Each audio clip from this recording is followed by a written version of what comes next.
Sorry videos కొంచెం delay అవుతున్నాయి అబ్బా, కొంచెం పర్సనల్ వర్క్స్ వల్ల. ఇక ఇదైతే మా పిల్లలు రాగా తీసిర్రబ్బా, మా హోమ్ టూర్ లాగా. మేము మా పని మేము చేసుకుంటుంటే వాళ్ళు ఇట్లా తీసిర్రు వీడియో. కానీ పిల్లలే కానీ మంచిగా తీసిర్రబ్బా, మా పెద్దోళ్ళు మనం తీసేటట్టు తీసిర్రు.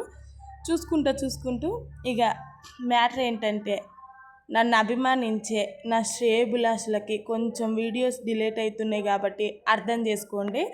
ఛానల్ని అయితే ఆపే ప్రసక్తే లేదు. ఇక చలికాలం అయితే వచ్చిందబ్బా, మన ఆడవాళ్ళు ఊకి తూడ్చి బట్టలు అంట్ల మీద పెట్టినంత ఇంట్రెస్ట్ మన పర్సనల్ బాడీ మీద అయితే మనం పెట్టమబ్బా. ఇవన్నీ శుద్ధిగా ఉన్నది లేనిది ఎవరు చూడరు. మన ఇంట్లో ఆడవాళ్ళు పిల్లర్ గట్టిగా ఉంటే రోజు ఇంతకంటే నీట్గా మనం ఇల్లుని మెయింటైన్ చేయవచ్చు. అవునా కాదా? చలికాలంలో మనం తీసుకోవాల్సిన జాగ్రత్తల గురించి వీడియోస్ అయితే చేస్తున్నానబ్బా. కొంచెం టైం అయినా కానీ వస్తాయి. నన్ను అభిమానించే నా శ్రేయభిలాషలు వెయిట్ చేయండి. అలాగే కొత్తగా వీడియో చూస్తున్న వాళ్ళు సబ్స్క్రైబ్ చేయండి అబ్బా. విష్ణు ఈశ్వర్ వ్లాగ్స్ని కాజాలు అయితే చేసిన